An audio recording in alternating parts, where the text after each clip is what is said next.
नमस्कार दोस्तों, स्वागत है एक बार फिर आपके अपने YouTube चैनल जीवा स्टडी पर। मैं वरिष्ठ अध्यापक मुकेश कुमार जांगड़ आपका स्वागत करता हूं। तो कल जो है कलाम द्वारा राजस्थान के विभिन्न शहरों में रीट प्री पात्रता के नाम से जो एक पेपर का आयोजन करवाया गया था वो हम देखेंगे। जो है अपने साइकोलॉजी की एक क्लास देख ली थी। आज हम जो है देखेंगे आपके हिंदी की क्लास, जो लेवल 1 में आपका पेपर है हिंदी का, वो देखेंगे। हालांकि ये जो है लेवल 1 और लेवल 2 दोनों के लिए उपयोगी है, क्योंकि जो है लेवल 1 में जो है अलग हिंदी के क्वेश्चन आए थे और लेवल 2 में जो है आपके अलग हिंदी के क्वेश्चन आए थे, इसलिए दोनों क्लासें मैं डाल दूंगा। तो आज अपनी जो लेवल 1 वाला पेपर है उसकी क्लास है, लेकिन दोनों लेवल के लिए उपयोगी है। तो आज का पहला क्वेश्चन है, शीतोष्ण शब्द का सही संधि विच्छेद है। जल्दी से आप अपना उत्तर सोच के रखें कि जो शीतोष्ण शब्द है उसका सही संधि विच्छेद क्या है। ठीक है, जो इसका उत्तर हो जाएगा आपका शीतोष्ण शब्द का जो सही संधि विच्छेद है वो है शीत प्लस उष्ण। ठीक है, ए और प्लस उ मिलकर जो है ओ बना रहे हैं, तो ये कौन सी संधि होगी आपकी? ये हो गई आपकी गुण स्वर संधि। कौन सी? गुण स्वर संधि हो गई, गुण संधि हो गई, ध्यान रखना। ठीक है, क्योंकि ए और उ मिलकर ओ बना रहे हैं, शीत प्लस उष्ण शीतोष्ण, तो ये आपकी गुण स्वर संधि हो गई। तो संधि का प्रकार भी पूछ सकते हैं, जरूरी नहीं है कि हमेशा संधि विच्छेद ही पूछें। ठीक है, फिर है आपका गद्यांश में प्रयुक्त परवर्ती शब्द से आशय। तो आपको पता ही है, जो हिंदी भाषा प्रथम आती है उसमें गद्यांश आते हैं, लेकिन गद्यांश का कोई अर्थ नहीं रहता, आप डायरेक्ट ही उत्तर देख सकते हो। ठीक है, तो देखो गद्यांश में प्रयुक्त जो परवर्ती शब्द है, परवर्ती का शब्द का आशय क्या है वो डायरेक्ट आप बता सकते हो, गद्यांश देखने की जरूरत ही नहीं है। परवर्ती, मन का अलगाव, तो मन का अलगाव तो नहीं होता। मन की कल्पना, ये भी नहीं होता। मन की शांति भी नहीं होता। मन का झुकाव होता है, मतलब अपने मन का एक तरफ झुकाव होता है, वही अपनी प्रवृत्ति होती है। ठीक है, इसकी तो प्रवृत्ति खेलने की है, मतलब अपना मन खेलने की ओर झुका हुआ है। ठीक है, तो मन का जो झुकाव होता है उसको ही प्रवृत्ति कहते हैं, ध्यान रखना। तो इस शब्द प्रवृत्ति शब्द का से हो जाएगा ऑप्शन नंबर 2, मन का झुकाव। अगला क्वेश्चन, अगला क्वेश्चन है आपका, स्थूल शब्द का विलोम शब्द होगा। स्थूल शब्द का विलोम क्या होगा? ठीक है, स्थूल यानी बहुत बड़ा होता है ना, उसको कहते हैं स्थूल, तो इसका जो विलोम शब्द होगा सूक्ष्म। ठीक है, ऑप्शन नंबर 4। संक्षेप, संक्षेप जो है इसका जो है आपका विलोम होता है विस्तार। क्या होता है? विस्तार। ठीक है, संक्षिप्त का जो विलोम होता है उसके सामने दिया है ऑप्शन नंबर 3, विस्तृत। ठीक है, तो संक्षिप्त का जो है विस्तृत हो जाएगा, संक्षेप का विस्तार हो जाएगा और स्थूल का विलोम हो जाएगा सूक्ष्म। तो इस जो है क्वेश्चन का उत्तर हो जाएगा आपका ऑप्शन नंबर 4। अगला क्वेश्चन, अब थोड़ा सा इन्होंने क्वेश्चन का लेवल जो है ना यहां से बढ़ा दिया। ठीक है, हालांकि ऐसे क्वेश्चन नहीं आते, लेकिन आएंगे ही नहीं ये भी नहीं कह सकते, क्योंकि लास्ट जो आपकी पात्रता परीक्षा हुई थी 2022 में हुई थी। ठीक है, उसके बाद पात्रता परीक्षा हो रही है 2025 में। 3 साल में बोर्ड के पैटर्न चेंज होते रहते हैं, एक्सपर्ट चेंज होते रहते हैं, तो पेपर का लेवल कभी भी बढ़ सकता है, ध्यान रखना। क्योंकि 2011 में जो पेपर हुआ था ना उसका लेवल और 2022 वाले पेपर का लेवल कहीं मैच नहीं करता, तो जरूरी नहीं है कि इस बार भी 2022 वाला पैटर्न मतलब जो है लेवल ही रहे, लेवल ऊपर नीचे हो सकता है, क्योंकि बोर्ड के जो है सब चेंज हो जाते हैं, एक्सपर्ट चेंज हो जाते हैं, बोर्ड के जो है परीक्षा का पैटर्न चेंज हो जाता है। तो ध्यान रखना कि कभी भी हाई लेवल का आ सकता है। जो आपने पिछली बार सेकंड ग्रेड का पेपर देखा होगा, फर्स्ट ग्रेड का अचानक जो है पेपर का लेवल चेंज हो गया था, तो ये आपको ध्यान रखना है। तो ये थोड़ा सा हाई लेवल है, लेकिन आपको थोड़ा सा पता भी होना चाहिए। भौतिक शब्द में प्रत्यय है, तो देखो भौतिक शब्द जो है 2 शब्दों से बना है, भूत प्लस इक। ठीक है, और ये जो है आपका क्या है, भौतिक जो शब्द है इसमें संबंधवाचक तद्धित प्रत्यय है। अब मैं आपको 2 प्रत्यय के प्रकार बता देता हूं। एक तो आपका होता है कृत प्रत्यय। कौन सा? कृत प्रत्यय। कृत प्रत्यय क्रियाओं के अंत में लगता है। किसके? क्रियाओं के अंत में लगता है, क्रियाओं के अंत में लगता है। ठीक है, तद्धित प्रत्यय ये अलग से परिभाषा भी पूछ सकते हैं, जरूरी नहीं है उदाहरण ही पूछे हमेशा। तद्धित प्रत्यय जो है आपका संज्ञा सर्वनाम और विशेषण के अंत में लगता है। संज्ञा सर्वनाम वह विशेषण के अंत में लगता है, विशेषण के अंत में लगता है। ठीक है, तो यहां पर जो आपका संबंधवाचक तद्धित प्रत्यय हुआ है, क्योंकि संबंधवाचक तद्धित प्रत्यय किसे कहते हैं बता देता हूं मैं आपको। जो संबंधवाचक जो आपका तद्धित प्रत्यय ना, इसका एक चीज ध्यान रख लेना आप, इसमें एक तो आना प्रत्यय और इक प्रत्यय, ये दोनों लगभग चांस में 99% आपके हमेशा किस में होंगे, जो है संबंधवाचक तद्धित प्रत्यय में होंगे। और जैसे धार्मिक, धार्मिक शब्द जो है आपका ये भी कौन सा है, ये भी आपका संबंधवाचक तद्धित प्रत्यय। इतना डीप जा सकता है क्योंकि 3 साल पहले पात्रता हुई थी, उसका लेवल भी अच्छा था, तो इसका लेवल हो सकता है और अच्छा हो जाए। तो हमेशा तैयार, हमेशा जो है ना कंपटीशन का एक ही रूल है, हमेशा वृष्ट यानी सबसे कठिन जो परिस्थिति है उसके लिए तैयार रहना चाहिए अपने को। ठीक है, तो उत्तर हो जाएगा ऑप्शन नंबर 4। अगला क्वेश्चन, अगला क्वेश्चन है कदाचित शब्द क्या है? कदाचित शब्द जो है वो आपका क्या है, संज्ञा तो है नहीं, विशेषण है नहीं, सर्वनाम है नहीं, ये है आपका अवयव। ठीक है, अवयव क्या होता है, जो काल वचन, ठीक है, काल वचन कारक लिंग, ये जो है इनका जो है कभी बदलता नहीं है, लिंग कभी बदले नहीं, कभी नहीं बदले, वो होता है आपका अवयव। तो यहां पर जो कदाचित शब्द है ये आपका क्या है, अवयव है, ध्यान रखना। अगला क्वेश्चन, अगला क्वेश्चन है वापस जो है ये एक आपका दिया हुआ है, क्या दिया हुआ है, पैराग्राफ। लेकिन आपको पता है गद्यांश का कोई अर्थ नहीं होता, डायरेक्ट आप क्वेश्चन के उत्तर दे सकते हो। पता नहीं गद्यांश क्यों देते हैं, क्यों पेज भरते हैं, आज तक समझ में नहीं आया अपने को।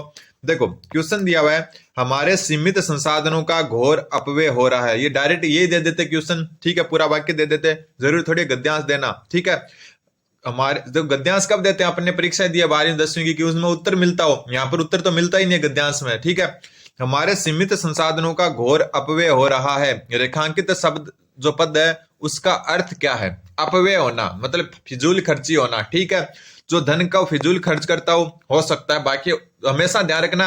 अब आप क्या करते हो, ज्यादातर स्टूडेंट, हालांकि सही भी हो जाता है गलत भी हो जाता है, आप माना कि आपने पढ़ा अपव्यय और आप पहला ही ऑप्शन पढ़ते हो जो धन का फिजूल खर्च करता हो, और आप उत्तर मान लेते हो। हाँ, ये हो सकता है उत्तर हो, लेकिन अपने को ऑप्शन चारों पढ़ने हमेशा ध्यान रखना। जो धन को कम खर्च करता हो, ये तो है नहीं। ठीक है, कम या नपा तुला भोजन करने वाला, तो भोजन का तो यहाँ कोई है ही नहीं लेना देना। आवश्यकता से अधिक धन संपत्ति एकत्रित करना, ये भी नहीं है, तो अपव्यय आपका ऑप्शन नंबर 1 हो जाएगा। ऑप्शन हमेशा चारों पढ़ने, भले उत्तर पहले में मिल जाए। ठीक है, तो धन को फिजूल खर्च करता हो, ऐसा इसको कहते हैं अपव्यय। ठीक है, अगला क्वेश्चन, अगला क्वेश्चन है मर्यादाएं शब्द का एक वचन क्या होगा, इजी क्वेश्चन है। मर्यादाएं शब्द का एक वचन होगा आपका ऑप्शन नंबर 4 मर्यादा। ये तो गलत लिखा हुआ है, ये सारे गलत लिखे हुए हैं, ऑप्शन नंबर 4 जो है सही लिखा हुआ है, तो उत्तर हो जाएगा आपका ऑप्शन नंबर 4। अगला क्वेश्चन, अगला क्वेश्चन आपका गद्यांश में आए निम्न शब्दों में से लिंग की दृष्टि से बेमेल कौन सा है, मतलब या तो 3 स्त्रीलिंग और 1 पुल्लिंग है, या 3 पुल्लिंग और 1 स्त्रीलिंग है। उस बेमेल को छांटना जो तीनों से अलग हो बाकी से। लग से आपका पुल्लिंग है, नाम से पता चल रहा है। ठीक है, पुल्लिंग है। ठीक है, जीवन भी क्या आपका पुल्लिंग है। ठीक है, जीवन जो है बड़ा होता है, जीवन बड़ी होती है, जीवन छोटा होता है, जीवन छोटी होती है, कभी नहीं होता। ठीक है, स्वार्थ जो है ये आपका भी पुल्लिंग है। क्या है, पुल्लिंग है, किसी भी शब्दों में प्रयोग करके भी देख सकते हो। चिंता जो है आपकी वो है आपके स्त्रीलिंग, चिंता जो शब्द है वो आपका है स्त्रीलिंग। ठीक है, मुझे चिंता होती है, मुझे चिंता होता है, कभी नहीं बोलते अपन, तो ये इसका सही उत्तर हो जाएगा। क्यों, क्योंकि बाकी तीनों जो है पुल्लिंग का बोध करवा रहे हैं, जबकि चिंता शब्द है वो स्त्रीलिंग का बोध करवा रहे हैं, और यहाँ पर बेमेल छाड़ना था, तो बेमेल है आपका ऑप्शन नंबर 3। अगला क्वेश्चन है देखो, जीवन स्तर का ये बढ़ता अंतर आक्रोश और अशांति को जन्म दे रहा है, रही है, वाक्य में कौन सा काल है। ध्यान रखना, ये बात मैं बता चुका, जहां भी रहा है रही है आ जाए। रहा है जो प्रेजेंट कंटिन्यूअस टेंस होता है ना अपने इंग्लिश में, ठीक है, रहा है, रही है, रहे हैं, तो ये रहा है मतलब अभी भी हो रहा होगा, मतलब जीवन स्तर का ये बढ़ता अंतर आक्रोश और अशांति को जन्म दे रहा है। तो ये रहा है, रही है मतलब अभी पूर्ण नहीं हुआ है, तो इसको अपूर्ण वर्तमान काल कहेंगे, ध्यान रखना। और कई बार यहाँ पर ऐसे आ जाए रहा था, रही थी, ठीक है, ये आ जाए रहा था, रही थी, तो ये हो जाएगा अपूर्ण भूतकाल। ये रहा शब्द आते ही ध्यान रख लेना, अपूर्ण पर चले जाना और उत्तर कर देना, इसको ध्यान रखना। अगला क्वेश्चन आपका, अस्मिता शब्द का उपयुक्त अर्थ क्या है। अस्मिता बहुत अच्छा शब्द है, उसका जो उपयुक्त अर्थ क्या है, गुणवत्ता नहीं होता, फैलाव नहीं होता, आक्रोश नहीं होता। अस्मिता मतलब एक प्रकार का अभिमान होता है, इज्जत होती है। ठीक है, इज्जत, अभिमान या अस्मिता। ठीक है, तो ये ध्यान रखना, अपने जो गर्व या जो कुछ भी कह सकते हो, उसको अस्मिता पर जो खतरा नहीं होना चाहिए, यानी कि अपने गर्व या अभिमान पर खतरा नहीं होना चाहिए। तो उत्तर इसका हो जाएगा ऑप्शन नंबर 1। अगला क्वेश्चन है, ये भी थोड़ा सा जो है हाई लेवल क्वेश्चन है कि रमेश जो पढ़ता है अच्छा पढ़ता है में प्रयुक्त उपवाक्य है। ठीक है, कौन से प्रकार का ये उपवाक्य है। एक बात ध्यान रखना, उपवाक्य होते हैं 3 प्रकार के। कितने प्रकार के, 3 प्रकार के, और तीनों के तीनों दिए हुए नाम, संज्ञाश्रित, विशेषणाश्रित और क्रिया विशेषणाश्रित उपवाक्य। ठीक है, यहां पूछा यह है कि जो आपका रमेश जो पढ़ता है अच्छा पढ़ता है, ये किस प्रकार का उपवाक्य है। ठीक है, अब देखो आपको मैं बता दूं, जो संज्ञा उपवाक्य होता है ना, संज्ञा उपवाक्य, संज्ञाश्रित उपवाक्य भी कह सकते हो, इसमें प्रधान वाक्य की संज्ञा के रूप में सहायता करता है। जो दूसरा वाक्य होता है ना, ये वाला, ये संज्ञा के रूप में सहायता करता है। और जो विशेषण आश्रित उपवाक्य होता है वो क्या करता है, संज्ञा या सर्वनाम की विशेषता बताता है। यानी वो जो उपवाक्य कौन सा हो गया, ये वाला जो उपवाक्य है वो पहले वाक्य की जो है विशेष, जो मतलब पहले वाक्य के जो आपके संज्ञा है या सर्वनाम या विशेषण है उनकी क्या बताता है, विशेषता बताता है। तो देखो, रमेश जो पढ़ता है अच्छा पढ़ता है, ठीक है, रमेश जो पढ़ता है अच्छा पढ़ता है, ये आपका होगा विशेषणाश्रित उपवाक्य। क्यों, क्योंकि जो यहाँ पर जो उपवाक्य रमेश की विशेषता पढ़ाता है कि वो जो भी पढ़ता है वो अच्छा पढ़ता है, ठीक है। इन चीजों को अगर आपने सही से नहीं पढ़ा तो एक बार जो है नजरों से जरूर निकाल लें। तो इसका उत्तर हो जाएगा आपका ऑप्शन नंबर 2। अगला क्वेश्चन है फिर आपका ये ऐसे क्वेश्चन आते हैं, देखो 42वां क्वेश्चन, ये कोई हार्ड नहीं मान सकते अपन। ये क्वेश्चन आते हैं, बच्चों ने गाना गाया, क्या किया, बच्चों ने गाना गाया, वाक्य किस प्रकार का है, क्या वो कर्मवाच्य है, कर्तवाच्य या भाव प्रधान वाच्य है, ठीक है। तो ध्यान रखना, बच्चों ने गाना गाया, किसने गाया, बच्चों ने, तो कर्ता महत्वपूर्ण है, उत्तर हो जाएगा इसका कर्तवाच्य। जिसमें कर्म प्रधान हो वो कर्म वाक्य होता है, कर्म वाच्य या कर्म प्रधान वाक्य होता है, और जिसमें भाव प्रधान हो वो भाव प्रधान वाक्य होता है। लेकिन इसमें बच्चों ने गाना गाया, बच्चा मतलब कर्ता प्रधान वाक्य, तो इसमें हो जाएगा कर्त प्रधान है, उत्तर हो जाएगा ऑप्शन नंबर 1। फिर आता है आपका ये जो 43वां क्वेश्चन, ये अच्छा क्वेश्चन है। देखो यहाँ पर अच्छा किस लिए वो मैं बता देता हूँ।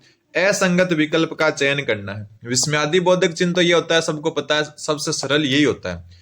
योजक चिन्ह ये होता है जो आता है ना, माता पिता, ऐसे बीच में लिखते हैं माता पिता, यानी दो शब्दों को जोड़ने वाला, ये तो ये होता है योजक चिन्ह, ठीक है।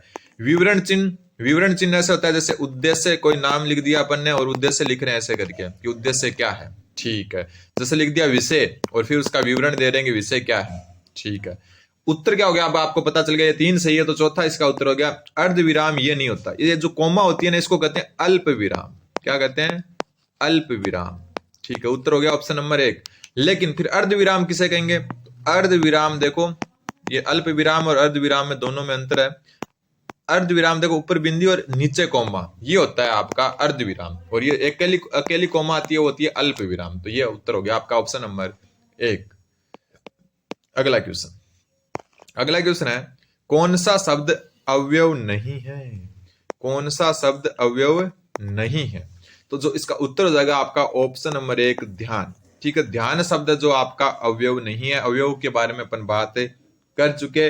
अवयव मतलब जिसको तोड़ा नहीं जा सके, ठीक है, जिसको जो है तोड़ा नहीं जा सके, मतलब एक प्रकार से लिंग काल कारक और वचन के आधार पर जिसको चेंज नहीं किया जा सकते, वो अवयव होते हैं। तो यहाँ पर अवयव नहीं पूछा है, तो उत्तर हो जाएगा ध्यान। अगला क्वेश्चन, ये क्वेश्चन देखो, थोड़ा सा देखो, ये असंगत विकल्प बताना है आपको। यहाँ पर देखो, सबसे पहले जो है यहाँ पर एक तरफ मुहावरे या लोकोक्ति दी हुई है और सामने बताया गया ये मुहावरा या लोकोक्ति। अपने को गलत बताना है इसमें से कि कौन सा गलत है। ओस चाटे प्यास नहीं बुझती, ये आपका मुहावरा नहीं है, ये आपकी लोकोक्ति, ठीक है। अभी देखेंगे कैसे पता चलेगा ये क्या है, आपकी लोकोक्ति। तो ये इसका सही उत्तर हो जाएगा। डेढ़ चावल की खिचड़ी पकाना, ये आपका है मुहावरा। जहां फूल वहां कांटा, ये आपकी लोकोक्ति है। और चूहे बिल्ली का बेर, यहाँ पर जो है होना चाहिए, चूहे बिल्ली का बेर होना, ये मुहावरा है, ठीक है। कारण क्या है मैं बता देता हूं आपको, कि जो आपके लोकोक्ति होती है ना, वो अपने आप में एक वाक्य होती है, जबकि जो आपका मुहावरा होता है ना, वो ज्यादातर ना से खत्म होता है। किससे, ना से। जैसे ये चूहे बिल्ली का बेर होना था, लेकिन ये होना नहीं लिखा हुआ, तो ये आपका मुहावरा हो गया। और पक्का ना, ये आपका मुहावरा हो गया, ये लोकोक्ति है। और ये भी आपको जो है ओस चाटे प्यास नहीं बुझती, ये लोकोक्ति है, क्योंकि इसका अपने आप में अर्थ है, अपने आप में ये वाक्य है। तो उत्तर हो जाएगा इसका ऑप्शन नंबर 1। अगला क्वेश्चन है, शेर की तरह दहाड़ने वाले आप, ये रेखांकित शब्द है। आज भिग्गी बिल्ली बन गए, रेखांकित पद में कौन सा पदबंध है।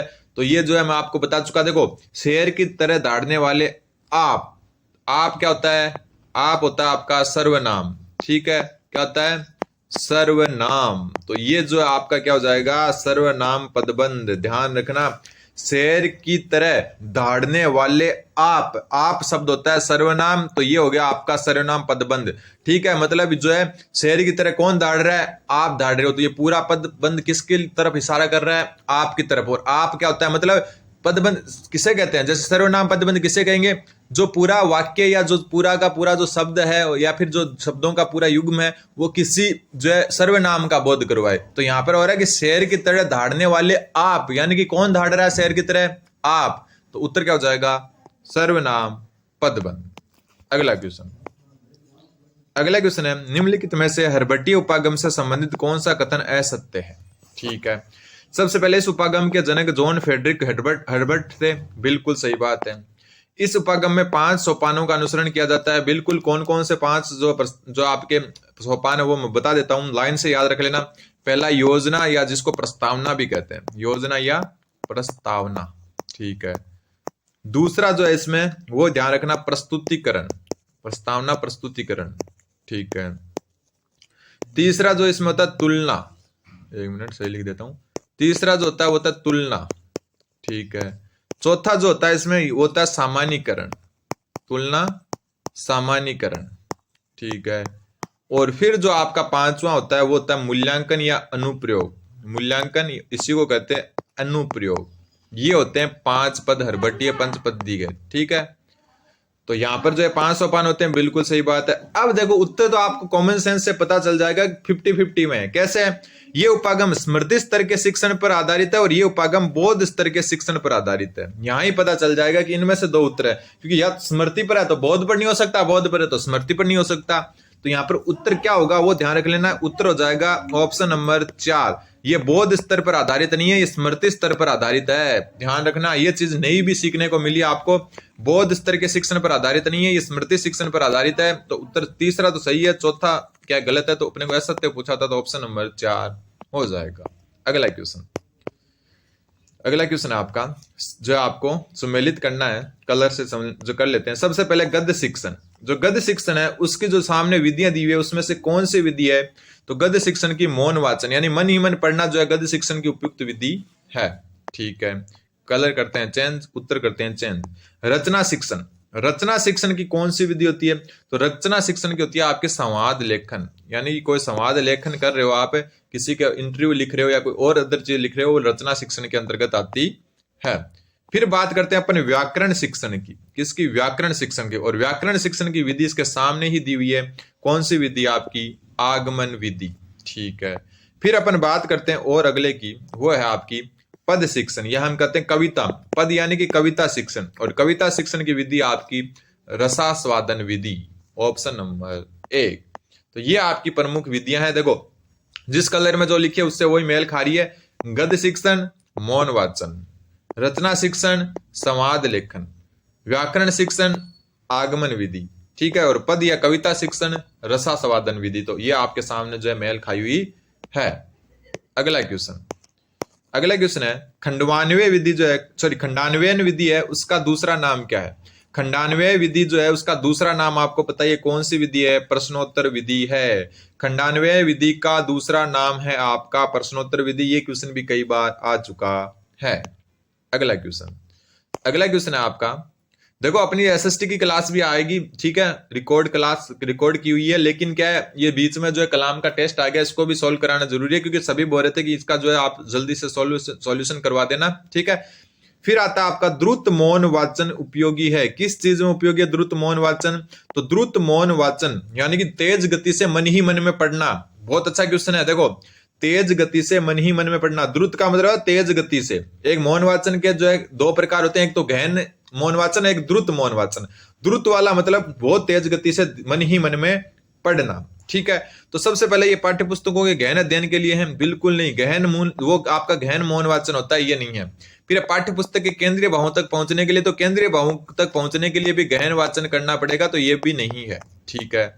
फिर बात आती है आपकी मौखिक अभिव्यक्ति के लिए। तो मौखिक तो अभिव्यक्ति तो है ही नहीं यहाँ पर, क्योंकि मौन वाचन हो रहा है तो बोल तो कुछ रहे नहीं। तो उत्तर क्या हो जाएगा? ऑप्शन नंबर 3 मनोरंजन साहित्य के पठन में, यानी कि कोई आप मस्त कहानियां पढ़ रहे हो, मन ही मन मस्त पढ़ रहे हो, एकदम हंस रहे हो, खुश हो रहे हो, द्रुत यानी जल्दी जल्दी भी पढ़ सकते हो उनको। लेकिन गहन अध्ययन और केंद्रीय भाव तक पहुंचने के लिए भी गहन अध्ययन करना पड़ता है, जो आपका द्रुत मौन वाचन नहीं कर सकता। द्रुत में मतलब बहुत जल्दी से पढ़ रहे हो आप। ठीक है। और मौखिक अभिव्यक्ति का तो कोई सवाल ही नहीं उठता, क्योंकि बात मौन वाचन की हो रही है। जो मन ही मन पढ़ना बोलते हैं ना अपन, वो होता है मौन वाचन। तो इसमें मौखिक यानी बोलने की अभिव्यक्ति तो कहीं हो ही नहीं रही है। तो ऐसे भी आप एलिमिनेट करके भी क्वेश्चन का उत्तर निकाल सकते हो। ठीक है, तो उत्तर हो जाएगा आपका ऑप्शन नंबर 3। अगला क्वेश्चन है, दी गई शिक्षण विधियों में से लेखन शिक्षण की कौन सी विधि है? ठीक है, ये भी आप कॉमन सेंस से कर सकते हो, भले ही आपने शिक्षण विधियां एक भी दिन नहीं पढ़ी हो। कैसे? देखो और कहो विधि। देख रहे हो और फिर कह रहे हो, तो ये तो हो ही नहीं सकती लेखन की। लेखन तो मतलब लिखना होता है। देखो और कहो, कहो मतलब किसी चीज को देख लिया और कुछ बोल रहे हो, तो ये तो लेखन शिक्षण की तो हो ही नहीं सकती, मौखिक अभिव्यक्ति हो रही है इसमें। अनुध्वनि विधि, अनुध्वनि मतलब एक समान ध्वनि वाले जो है विधि, एक समान ध्वनि वाले शब्दों की विधि, तो ये भी एक मौखिक अभिव्यक्ति की विधि। जैसे फल, कल, ये होते हैं ना, ये एक जैसे शब्द है, इनकी अनुध्वनि हो गई। फिर ध्वनि साम्य, ये ध्वनि साम्य एक शब्दों की होगी, जैसे कै, फै, पै, इनके जो एक जैसी ध्वनि होती है, तो ये भी नहीं है। तो उत्तर होगा रूप। देखो ये सारी विधियां मौखिक रूप से बोलने वाली है, कह सकते हैं हम, जो है बोलने की जो है व्यक्ति होती है इसमें। बाकी रूपा रेखा अनुकरण विधि, रूपरेखा अनुकरण विधि मतलब हो गया कि जैसे आपने जो है एक बच्चे को कै, खे से डाला और वो देख देख के जो है कै, खे लिख रहा है नीचे, तो ये आपकी लेखन शिक्षण की विधि है, रूपरेखा अनुकरण। यानी कि जैसा जो शिक्षक ने लिखा वैसा का वैसा आप उतार रहे हो, इसको कहते हैं रूपरेखा अनुकरण। यानी कि जैसी रूपरेखा उसका अनुकरण कर रहे हो आप, यानी वापस लिख रहे हो। तो उत्तर हो जाएगा ऑप्शन नंबर जो है 4। ऐसे क्वेश्चन आप कॉमन सेंस से कर सकते हो, पढ़ने की जरूरत नहीं है अगर मान लो कि आपने ये विधि नहीं पढ़ी है तो। फिर ये क्वेश्चन जो मैं लगभग 10 बार करवा चुका, भाषाई कौशल का सही मनोवैज्ञानिक एवं स्वाभाविक क्रम बताओ। और ये बात मैं बता चुका आपको, LSRW याद रखना। आपको क्या याद रखना है? LSRW। ठीक है, L मतलब लिसनिंग, लिसनिंग यानी सुनना। S मतलब स्पीकिंग, स्पीकिंग यानी बोलना। ठीक है, R मतलब रीडिंग, रीडिंग यानी पढ़ना। W मतलब राइटिंग, राइटिंग यानी लिखना। तो ये दूसरा ही उत्तर हो गया इसका, सुनना, बोलना, पढ़ना और लिखना। इंग्लिश अगर आपके सेकंड लैंग्वेज है तो भी LSRW आ सकता है, आपके ध्यान रखना। फिर पाठ्य पुस्तक निर्माण में विषय सामग्री के स्तरीकरण की सही प्रक्रिया कौन सी नहीं है? मतलब आप छठी क्लास के लिए पाठ्य पुस्तक बना रहे हो या साथियों के लिए, उसका जो स्तर है उसको मैच करवाने के लिए कौन सी जो है सही प्रक्रिया नहीं है, वो पूछा है। पहला, यथार्थ से आदर्श की ओर, बिल्कुल पहले यथार्थ फिर धीरे धीरे उनको आदर्श की ओर ले जाते हैं, ये तो बात सही है। सरल से जटिल होती है पाठ्य पुस्तक, ये भी बात सही है। और ज्ञात से अज्ञात, पहले मतलब उन चीजों को लिखते हैं जो अपने को पता होती है, फिर अज्ञात की तरफ जाते हैं। ठीक है, तो उत्तर क्या हो गया? Option number 1। सूक्ष्म से स्थूल नहीं होती, स्थूल से सूक्ष्म होती है। मतलब पहले बहुत बड़े स्तर पर जानकारी देते हैं, फिर हमेशा सूक्ष्म स्तर की। देखो सूक्ष्म से स्थूल मत कर देना। देखो अब कई क्या सोचते हैं, पहले छोटी जानकारी देते हैं फिर बड़ी स्थूल जानकारी देते हैं, ऐसा नहीं होता। पहले स्थूल देते हैं। जैसे अपन बोल रहे हैं कि राजस्थान, जयपुर की अपने को जो है जयपुर के बारे में अपने को पढ़ना, तो अपन क्या बोलेंगे? अपना देश कौन सा है? भारत। भारत में अपना राज्य कौन सा है? राजस्थान। राजस्थान की राजधानी क्या है? जयपुर। फिर जयपुर के बारे में पढ़ रहे हैं। मतलब पहले स्थूलता, फिर धीरे धीरे नीचे टॉपिक को जो है संकुचित करके अपने सूक्ष्म की तरफ जा रहे हैं। तो हमेशा स्थूल से सूक्ष्म होता है पाठ्य पुस्तक का स्तर, ना कि या पढ़ाने की विधियां भी स्थूल से सूक्ष्म होती है, सूक्ष्म से स्थूल नहीं होती। तो असत्य हो गया ऑप्शन नंबर 1। अगला क्वेश्चन है, भाषा प्रयोगशाला से संबंधित विशेष कक्ष है। भाषा प्रयोगशाला है, उससे संबंधित विशेष कक्ष कौन सा है? श्रवण कक्ष, भंडार कक्ष और परामर्श कक्ष, तीनों के तीनों ही उत्तर होंगे। उत्तर हो जाएगा आपका उपयुक्त सभी। तो इसको नोट कर सकते हो अलग से। भाषा प्रयोगशाला के लिए भंडार कक्ष, श्रवण कक्ष और परामर्श कक्ष तीनों ही संबंधित होते हैं। फिर अगला क्वेश्चन थोड़ा छोटा करना पड़ेगा क्योंकि क्वेश्चन बड़ा लिखा हुआ है। क्वेश्चन नंबर 55 जो है आपका, कि विद्यार्थियों के सीखने में जो रिक्तियां रह जाती है उनके निदान के बाद डैश होना चाहिए। तो आपको पता है निदान में क्या होता है? कारणों का पता लगाया जाता है कि ये रिक्तियां क्यों रही, अधिगम कठिनाई के कारणों का पता लगाया जाता है। और निदान के बाद क्या होता है? उपचार होता है। तो देखो अब सघन अभ्यास भी नहीं होगा, सभी पाठों को व्यवस्थित रूप से दोहराव भी नहीं होगा, शिक्षार्थी अभिभावकों से उपलब्धि के बारे में चर्चा भी नहीं होगी, समुचित उपचारात्मक कार्य होगा। क्यों? क्योंकि निदान हो गया मतलब कारणों का पता लग गया, तो अब इनका उपचार करो, उन कारणों को दूर करो। तो निदान जो होता है वो उपचार का क्या होता है? आधार होता है। तो निदानात्मक परीक्षण उपचारात्मक कार्य का आधार होता है। तो निदान के बाद हमेशा क्या होगा? उपचारात्मक कार्य होगा। ऑप्शन नंबर 4 इसका सही उत्तर हो जाएगा। ठीक है, इजी क्वेश्चन था। अगला क्वेश्चन है, एक अच्छे परीक्षण की कौन सी विशेषता यह सुनिश्चित करती है कि पूर्वाग्रह से मुक्त है? पूर्वाग्रह से मुक्त होने का मतलब क्या है? जैसे मान लो कि मैं एक टीचर हूं, जैसे अभी 10वीं क्लास को पढ़ा रहा हूं और मेरे को पता है ये लड़का या लड़की जो है इंटेलिजेंट है, ठीक है। अब जैसे उनकी कॉपी आएगी ना तो मेरे मन में यही होगा कि यार ये तो इंटेलिजेंट है, फिर उसकी छोटी छोटी गलतियां पर नजरअंदाज कर देते हैं कि यार कोई ना, छोटी गलतियां हो जाती है लेकिन बच्चा इंटेलिजेंट है, क्लास में अच्छा पढ़ता है और 3 में से 3 नंबर दे दिए ऐसे, ठीक है। लेकिन कौन सा जो परीक्षण है जो पूर्वाग्रह से मुक्त है, कौन सी जो विशेषता है परीक्षण की जो पूर्वाग्रह से मुक्त है, मतलब पहले से नहीं फिक्स कर सकते कि ये इंटेलिजेंट है तो इसके ज्यादा नंबर ही आएंगे आपको, ठीक है। तो ऐसे जो आपके जो लक्षण होते हैं, मतलब ऐसी विशेषता है किसी परीक्षण की जो उसको पूर्वाग्रह से मुक्त रखती है, वो होती है वस्तुनिष्ठता। यानी अभ्यासाध्य वाले क्वेश्चन होते हैं ये वस्तुनिष्ठ होते हैं, कारण कि यहां से आप चाहे कोई इंटेलिजेंट है कोई कमजोर है, आप जो आप चेक कर रहे हो, मतलब जो टीचर है उसका कोई रोल नहीं है, ठीक है। जैसे ओएमआर शीट चेक कर रहे हैं तो कोई रोल नहीं है टीचर का कि ये यार ये बच्चा अच्छा पढ़ता था 12वीं में, इसको जो है हम सेकंड ग्रेड टीचर बना देते हैं, ऐसा नहीं होता। क्यों? क्योंकि आपने ओएमआर में क्या भरा है। अगर ये लिखित परीक्षा होती तो उसमें वस्तुनिष्ठता नहीं होती, उसमें आप अपने हिसाब से यार कहते यार ये इस बच्चे को जानता हूं मैं, अच्छा है, ये अनुशासन रहता है, तो अनुशासन का कोई लेना देना नहीं होता कि वो अच्छा ही करे, तो ऐसे 3 नंबर दे देते हैं अपन। तो ध्यान रखना वो गुण क्या होता है, वस्तुनिष्ठता होता है, जो पूर्वाग्रह से क्या होता है, मुक्त होता है।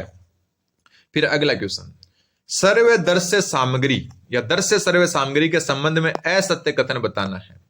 सबसे पहला साध्य के रूप में प्रयुक्त होनी चाहिए, तो पहला ही असत्य होगा। क्यों? क्योंकि ये जो है आपके साधन के रूप में होती है, मतलब साधन क्या हो गया, जिसका उपयोग हम जो है शिक्षण में करते हैं वो हो गया साधन। साध्य क्या होता है, जिसके लिए हम पढ़ते हैं, मतलब जो चीजें अपने को चाहिए, टारगेट होता है ना एक का, वो होता है साध्य, और साधन उस टारगेट तक पहुंचने का जरिया होता है। तो दृश्य सर्व सामग्रियां आपका साधन है, ना कि साध्य, तो पहला ही गलत हो गया। बाकी देखो सुंदर, आकर्षक और रुचिकर होनी चाहिए, बिल्कुल होनी चाहिए, साधन के रूप में प्रयुक्त होनी चाहिए, देखो ये रहा, तो बिल्कुल सही है।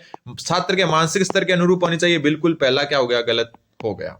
अगला क्वेश्चन है, सतत एवं व्यापक मूल्यांकन की कौन सी विशेषता नहीं है। सबसे पहला, छात्रों के ज्ञानात्मक, भावात्मक, क्रियात्मक तीनों पक्षों का मूल्यांकन संभव है, इसमें बिल्कुल संभव है। सीसी, सतत एवं व्यापक मूल्यांकन।